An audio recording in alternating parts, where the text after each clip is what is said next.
আজ সকালে দেখিয়েছি এই ডাল পাতুরিটা কিভাবে করলাম, আগের ভিডিওটায় দেখিয়েছি। এই এখন পাতুরিটা হয়ে গেছে। এই যে ঢাকা দিয়ে রেখে দেবো, খাওয়ার সময় একটু গরম করে তারপর খাবো। আপনারাও বাড়িতে এইভাবে পাতুরি করবেন। কলা পাতায় করতে পারেন, লাউ পাতায় করতে পারেন, বা টিফিন বাটিতেও করতে পারেন। আর এখানে হচ্ছে ডিম কষা, আলু ভেজে, ডিম ভেজে, আদা পেঁয়াজ রসুন দিয়ে ডিম কষা হচ্ছে। আজ রান্না খুব কমই হচ্ছে। আর এখানে হচ্ছে সয়াবিন রাইস। এটাতে সয়াবিন, গাজর, ক্যাপসিকাম, পেঁয়াজ, আদা রসুন দিয়ে তেলের মধ্যে ভেজে তারপর রাইসটা দিয়ে বানানো হচ্ছে। এই হচ্ছে আজকে সয়াবিন রাইস। আর আছে ভাজা।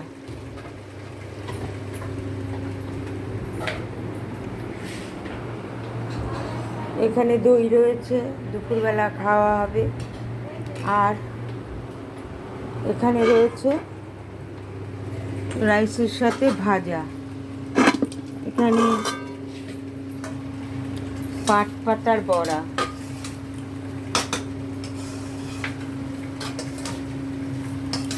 এই যে পাট পাতার বড়া, আলু ভাজা, পটল ভাজা এই রাইসের সঙ্গে খাওয়া হবে।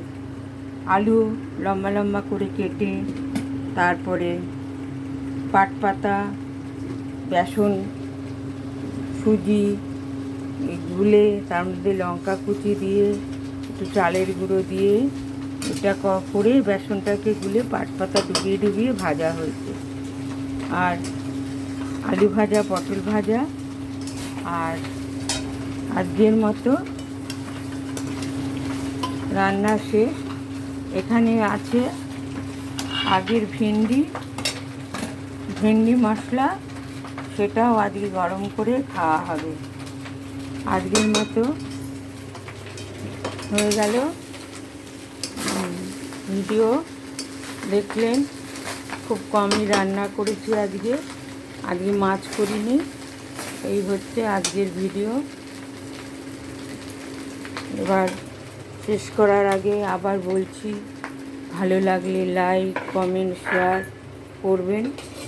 আর আপনারাও এরকম করে মাঝে মাঝে রান্না করে খাবেন। একঘেয়ে রান্না ভালো লাগে না। এই ভেন্ডিটা যেমন দই, তারপরে পেঁয়াজ, আদা রসুন, ধনে